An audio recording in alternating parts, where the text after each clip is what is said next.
Hey guys, welcome to the Global Business Leader series here on the Chamber Guy. I'm your host, Francis Michael. Today, we embark on an enlightening journey through the corridors of Malaysia's energy sector, a critical player in the global sustainability dialogue. We are privileged to have with us Mr. Zulkifli Zahari, President of the Malaysian Association of Energy Service Companies, MESCo. Under his leadership, MESCo has become a beacon of innovation and collaboration in Malaysia's energy services landscape, driving forward the nation's green energy initiatives.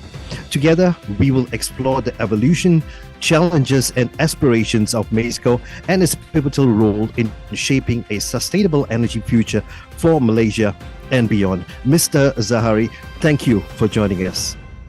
Thank you for having me, Francis. Right. Let's begin by exploring the vision and evolution of MESCo.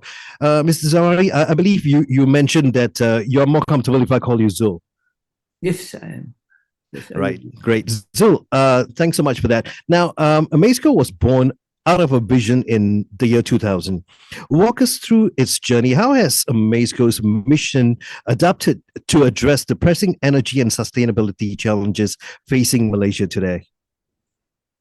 Okay, MESCo was born in 2000. Actually, it was formed through a project called the Malaysian Industrial Energy Efficiency Improvement Project, which was the first national project to do energy efficiency, which focuses on industries, because industries are the biggest players in terms of energy consumption.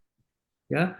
So in that project, there are 8 components, and one of the key component was to establish an association called MESCo.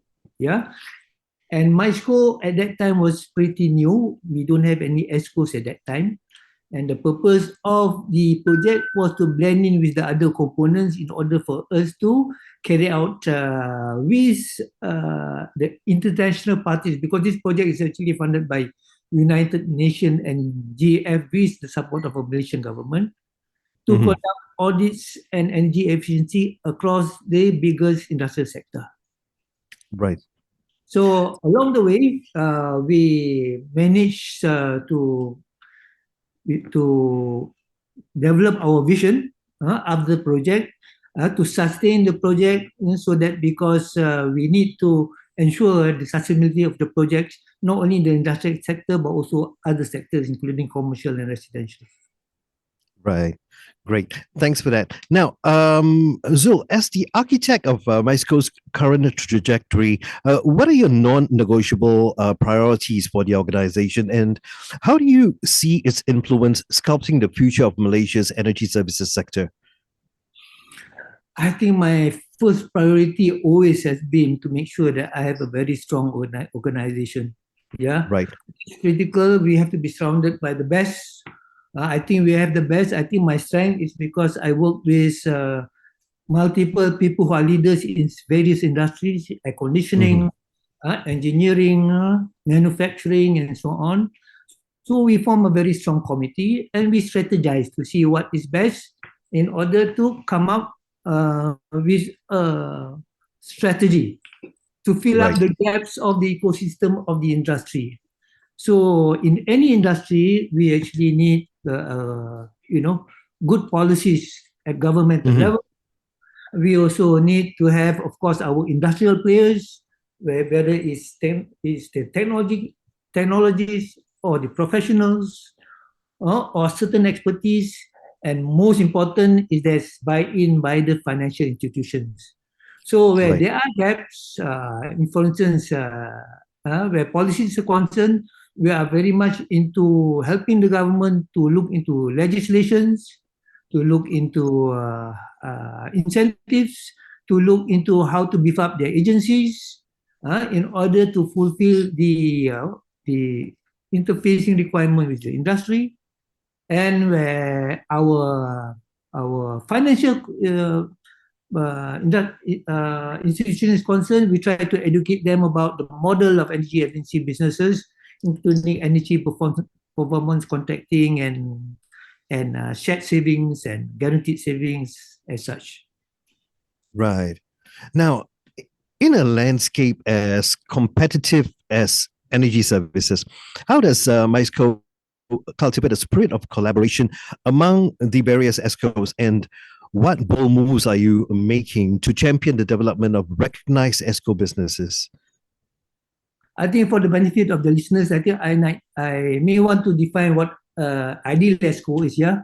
So an Yep. ESCO is an entity that brings Mhm. together technology, capital, and good project management in order to come up with a turnkey solution to a customer, whereby he's able to reduce his energy costs and operation costs.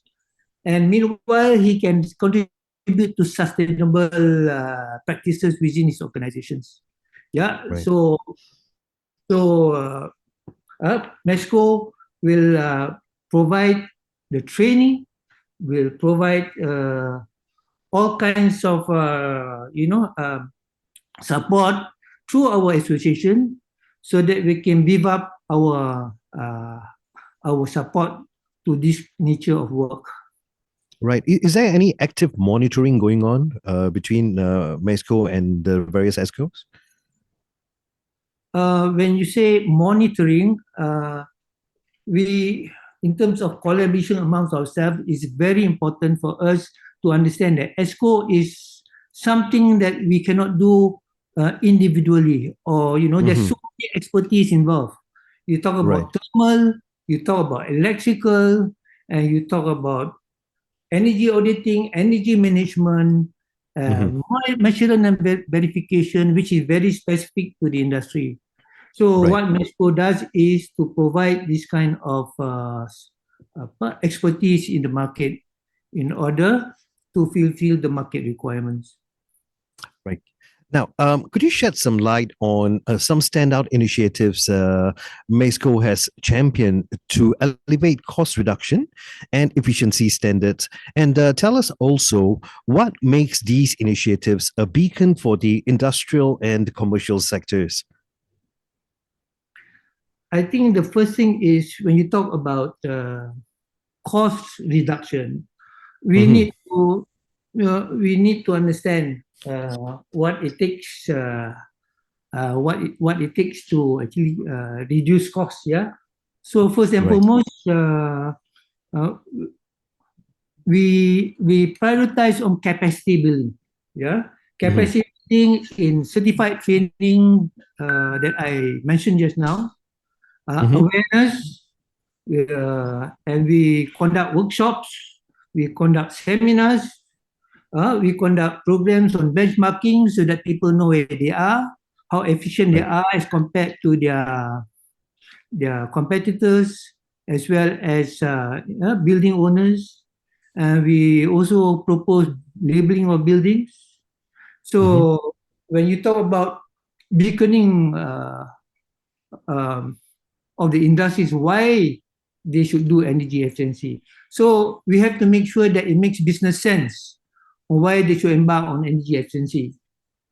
So what drives businesses to do energy efficiency is actually the energy cost. They need to comply with certain regulation requirements and ESG reporting. They are introduced to new technologies, and they are also need to address their productivity, not to mention legislation that every country has, including Malaysia, and of course there are incentives that they want to actually take advantage of in terms of green grants and tax incentives. And all this can be achieved through a model called energy performance contracting, which ESCOs can provide. Fantastic. Now, ensuring the well-being of MESCO's members while advocating for ethical professional practices is by no means a small feat. How do you navigate these waters, and what measures are in place? Do you have currently in place to uphold all these standards? Okay, I think one of the key challenges sometimes in the ESCO or the energy efficiency industry is many people claim to be able to do this and that with black boxes and with all kinds of magic boxes, even paints that can reduce energy by so much, and so on. So in the first place, we have to actually make sure that such practices are not widely spread or eradicated. And of Mhm. course, amongst our members and amongst our practices, we try to provide some guidelines, because if it is a free for all without any guidelines in any practice, then we will Right. only make sure that the demise of the profession. So what MESCo does is we try to provide guidelines on the costing of services like energy auditing, measurement and verification, and also to provide services of energy retrofits at Mhm. what you call a viable and win-win situation for all. Right. Now, when we talk about green, it's not just a color, but actually a commitment for MESCO. Tell us about the pioneering green practices MESCO is deploying. How are these reshaping the environmental responsibility landscape in the energy services sector? Well, when you talk about green, I think green practices to me means anything that you do in order Mm-hmm. to achieve sustainable practices. Yeah. Mm-hmm. So whatever that we've done, as far as we're concerned, we are initiators of most of the program that's related to energy efficiency. Right. So what that means is we consider our activities in order to build capacity, in order to interface with all the agencies, in order to facilitate the banks, in order to look into all the various needs of the industry in terms of their technology requirements and so on, as our facilitation of green practices. Right. We ourselves do not do projects, of course. Yes. But in the process of going green, have you encountered or are you aware of I mean, it's not just a problem in one locality, but also in Singapore we have the same problem. I'm talking about greenwashing. That's a lot of industries, a lot of companies are doing greenwashing in an effort to I wouldn't say hoodwink the authorities, but rather present themselves as an acceptable entity. Have you come across this? There's a lot of things that I've heard of. Of course, Hmm. even yesterday, someone came to me and said that they want to leave because there was some greenwashing in their own entity. So, Wow. yes, but I think this is something that we cannot do it alone. It's something that we Hmm. have to do out of, uh, interfacing with them and practicing and see what is the actual situation. Right. Because such things is only done if it is done through thorough and independent audits, yeah, Right.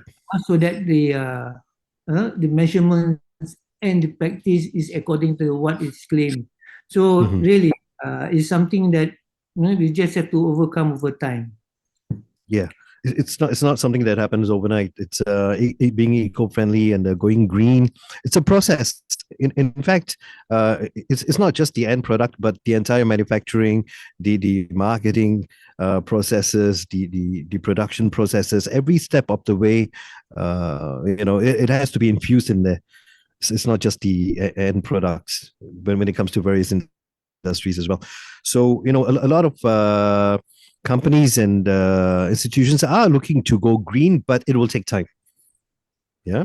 Yes, it certainly will. Yeah. Right. Now, the global stage is evolving with sustainability at its core. How is MESCO positioning itself in this arena, and what impact do you foresee these global sustainability trends having on the local energy services industry? Okay. Malaysia has its own goal. Yeah. Hmm. Malaysia's goal is to reduce greenhouse gas by 45% Okay. by 2030, and like everybody else, they try to be net zero by 2050. Right. Yeah, and I think many people really are not aware of these reasons why we need to evolve to this very important reason of trying to make sure that our planet is survive for our next generation. Right. So that's the first thing that we have to instill in all this from school level to tertiary to the professional level. Mhm. So I think Malaysia is doing its part. Yeah, I think Malaysia is coming up with its own programs, of Mhm. which MESCo is very much a stakeholder of. And I do believe that Malaysia, if everything is being set to what it is supposed to be, then Malaysia would be on its right track. That's good to know. Now, peering into the future, what's your vision for energy in Malaysia and beyond? And also, Zul, tell us, how does MESCo plan to steer the industry towards sustainable energy solutions in the face of evolving challenges? Okay, perhaps it's good to know that Malaysia has two very important initiatives. Mhm. One is they have launched the National Energy Transition Roadmap Right. somewhere in 29th of August last year.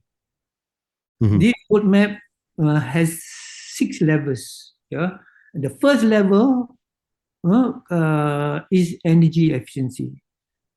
The second being renewable energy, the next one hydrogen, and we've got green mobility, and of course it includes even um, carbon capture and things like that. Yeah. Right.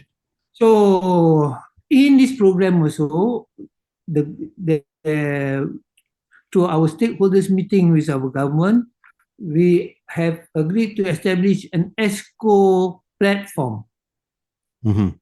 with a very specific target of energy efficiency programs, which Mhm. includes awareness, which includes massive retrofit of government buildings, which Right. includes mandatory audits and so on. So that is the first initiative that will steer the future towards our nation's 2050 net zero goals. Yeah. The next initiative is actually the Energy Efficiency and Conservation Act, which was passed by our parliament somewhere in November last year. But due to some new requirements, they are just delaying it up towards its legislation enactment, which is expected to be somewhere around middle of this year. But with this new Okay. act, we will need to address many affected facilities who will have to do certain measures in order to carry out energy efficiency in their facilities based on mandatory requirements, including experts on board. Okay, great. So there will be, I presume there will be some sort of certification. Oh, well, certification is on individuals who are experts, but what we are talking about is compliance to certain benchmark requirements. If you use energy as much as 21,600 gigajoules, uh, Mhm. then you are affected by this act, and you need to make sure that you are audited and you are benchmarked to ensure that you meet certain targets in order Right. to satisfy this act. Mhm. Okay. Now, MESCO offers a lifeline of programs and services to its members and the broader industry. Can you delve into a few of these initiatives, highlighting how they catalyze energy-related projects? Okay, the list is very long. Uh, First and foremost, of course, we are talking about working with the ministry. You know, our Right. ministry, unfortunately, it changed its name quite a lot of times. The latest name is Petra. Okay. So we're working with Petra, and we are working with our Energy Commission, of course, in order uh, to formulate the act that's forthcoming.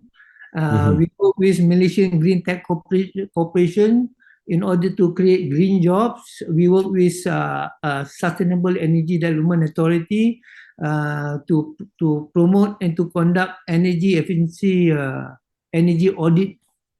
It is called conditional energy audit grant, which Right. is about more or less 87 million over a period of 5 years to do just audit alone. And we also with NPC, because NPC says that our energy intensity has fallen very, very far back. As compared to 64 countries, we are number 57. So we become very unattractive in terms of destination for investment. So we would like to go down back to top 10, which we were in the early 2000s. And we also work with HRD Corp, which requires development of human capacity, which is something that industries contribute to the government to build capacity. So they're working with us to escalate the development of experts. And also we work with MITI, and the list goes on. Of course, financial institutions too. We work with Bank Negara, Malaysian Debt Venture, who has specific financing for EPC, and many other banks. Even Monday, there's another bank who's coming to MESCo to discuss how to fund energy projects. Fantastic. Now, in closing, Zul, what would you wish to say to companies and professionals eager to align with Malaysia's sustainability and energy efficiency ambitions? And what's the blueprint for making a tangible impact? First and foremost, unlike renewable energy, energy efficiency is everybody can play a role, even your household, not just industries and corporations. But for corporations, I would say this, energy efficiency is a top-down initiative. If the top people do not initiate something, then it's not going to move. So the first thing is you've got to get commitment from the top. And then after that, you have to start engaging with your personnel. You have to set your goals. You have to invest in technology. You have to do audits on your premises. You have to monitor and target how you want to look into energy efficiency. You must capacity build your personnel. And of course, you've got to you adopt best practices as well as standards, international standards like ISO 50001 into your company to verify that you are practicing energy efficiency. Great. And for the professionals, unlike the corporate, you've got architects, you've got engineers, I would urge them to look into expanding their knowledge into new areas like energy management, energy audits, and measurement and verification, and offer another alternative and extension to their current professions too. Fantastic. Well, that brings us to the end of this interview. Zul, thank you for joining us on our show today. You shared the depth of your experience and the breadth of MESCo's impact on Malaysia's energy sector. Your insights into the organization's mission, its unwavering commitment to sustainability, and the visionary steps being taken to navigate the complexities of the energy services industry have been truly inspiring. Thank you so much. I thank you very much to you too for giving me this opportunity, and I hope to meet you again and give further input to what we have. Thank you. I'll definitely make sure that happens. Right. Now, for our viewers who are keen to find out more about MESCo's initiatives and how they are contributing to a more sustainable and efficient energy landscape, I encourage you to visit their website. Details are given below this video. Please share your thoughts in the comments below and subscribe to our channel for more engaging and thought-provoking discussions. I'm Francis Michael. Thank you for joining us in this episode of The Chamber Guy. Stay with us as we dive deeper into the dynamic world of global business, where leaders like Zul are forging paths towards a greener, more sustainable future. Take care and keep championing sustainability in your communities and industries. I'll see you soon on The Chamber Guy.